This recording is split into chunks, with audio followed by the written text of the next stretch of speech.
All right, look, many of us were laughing or either that upset or just shocked or bemused, confused, annoyed. Just before the election, the story of Peanut the squirrel and Fred the raccoon. Okay, because there's a lot of things to take apart here with this. Because one could kind of make the argument that the passing away of Peanut the squirrel and Fred the raccoon had also an impact on the election, somewhat. Okay, I'm not going to say it's earth shattering, but enough to where, okay, all right, what's going on here? Because as it stands right now, and I made this statement when we first covered the story, and I've been proven correct, and this makes the story even that much more devastating.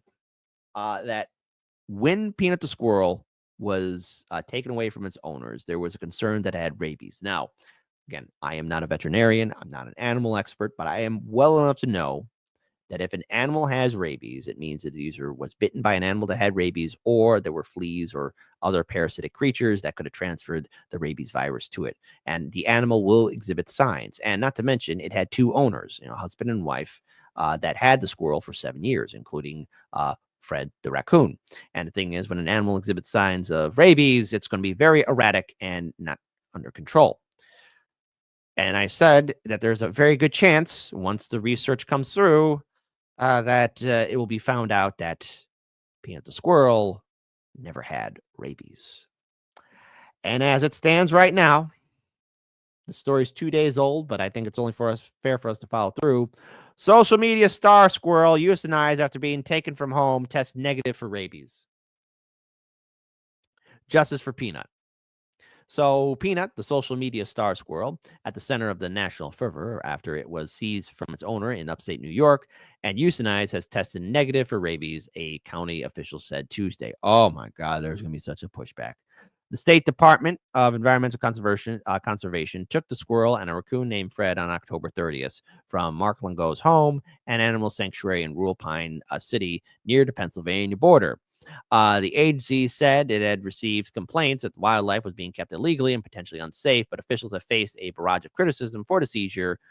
Government workers said they have since faced violent threats. Well, when you go into somebody's property, and again, if you do look at the couple, yes, they do have an OnlyFans account. Hey, whatever works for anybody, not here to judge. But I think what happened was that the couple was probably, and again, this is just my perspective, my opinion, whoever called on that couple probably didn't like their house or their animal sanctuary or the fact that they had an OnlyFans account. Because again, people can be petty. There's a lot of mean, brutal, insane, jealous people out there. Okay. Sometimes people just want to be mean and hurt people for no reason. And it's out there. And I'm very sorry for what happened to Mark and his family and what happened to their two animals. The DEC and Chemung County officials have said the squirrel and raccoon were euthanized so they could be tested for rabies after Peanut bit a DEC worker involved in the investigation. I do have to wonder just how deep that bite was. Chemung County Executive Chris Moss said tests of the two animals came back negative. So it's not only Peanut who was tested negative, but Fred the raccoon tested negative. During the news conference detailing the county's role in the incident, he said the county worked with state and followed protocols. Peanut gained tens of thousands of followers on Instagram, TikTok, and other platforms in more than 7 years since Longo took him after seeing his mother get hit by a car in New York City. Longo has said he was in the process of filing paperwork to get Peanut certified as an educational animal when he was seized. Longo on Tuesday said the negative test results were no surprise and criticized the government's action. This is a quote from him. It's no real big shocker to me, considering I lived with Peanut for 7.5 years and Fred for 5 months.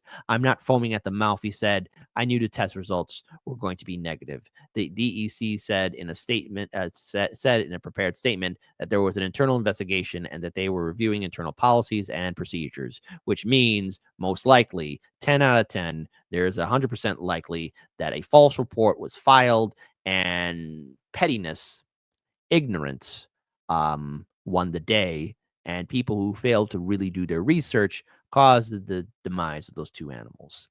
I'm very sorry for what happened to Mark and his partner losing their two animals. I think we all know what it's like to lose an animal, be it a pet goldfish, a cat, a dog, a little snake, whatever. Doesn't matter. But their lives were turned upside down, and their story gained national, it could be argued international attention, was how New York state officials implemented their tasks. And now those two tests came back negative. And again, I said on the show when we covered it that those tests will probably show them out to be negative. Again, an animal exhibits signs of rabies. Back in the day, we had a farmland in Michigan City, Indiana. So seeing wild animals like deer, squirrels, chipmunks, you kind of know how animals behave. And I remember being told by my elders, by my parents, by my guardians, hey, if you see an animal acting erratic, or if it looks like this, that means it has rabies and you need to get away from it quickly. Seeing those videos from social media of Peanut the squirrel, he didn't exhibit any signs of rabies. And people, if they're exposed to rabies, will exhibit signs too, and it can lead to death. So somebody's got to pay. And whoever did that to Mark and his household, there's a thing called karma and justice. And there's always a price to pay. R.I.P. Peanut. R.I.P. Fred. Justice.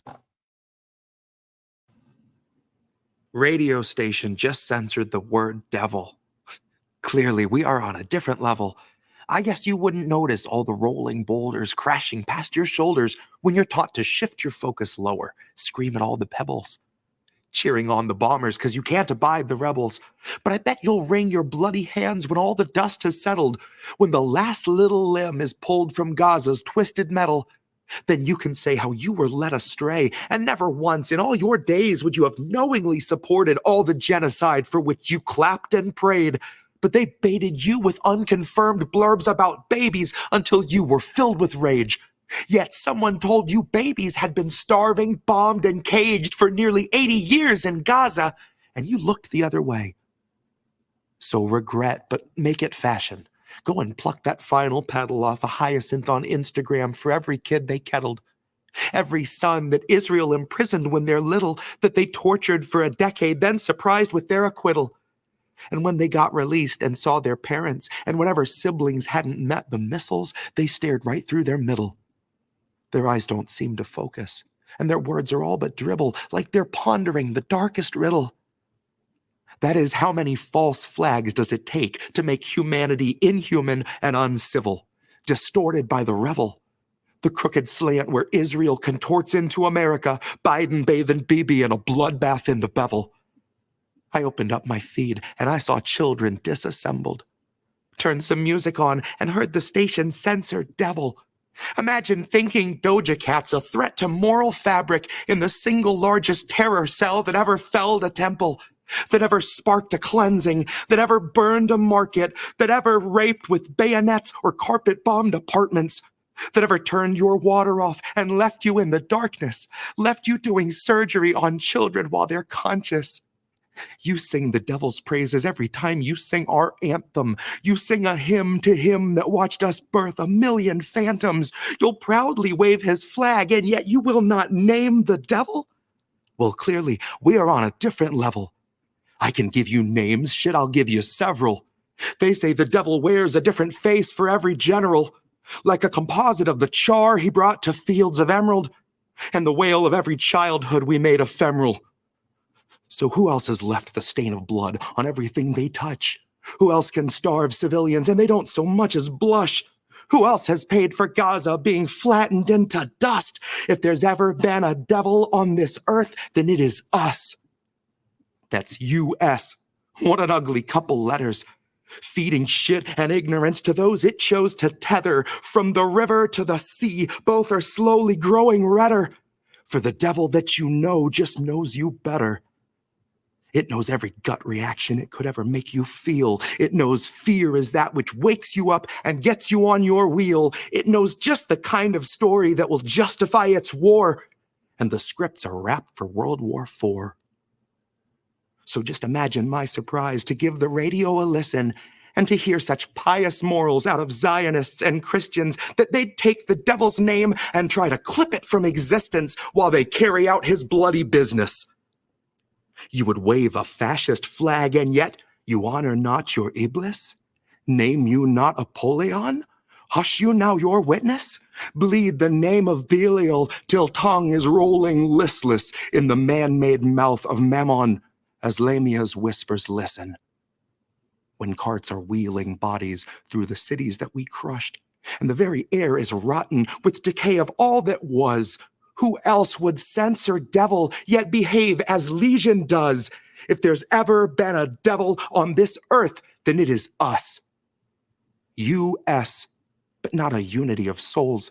More a mass of corporations turning houses into holes, turning people into puppets, turning puppets into mold, turning mold into nutrition bars worth their weight in gold because they're bombing every bakery and burning every field with phosphorus that never once has wanted for a meal.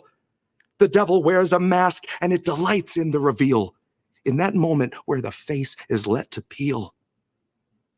We do not love the underdog. We do not cheer the rebels. We lust for all their blood until the dust has finally settled.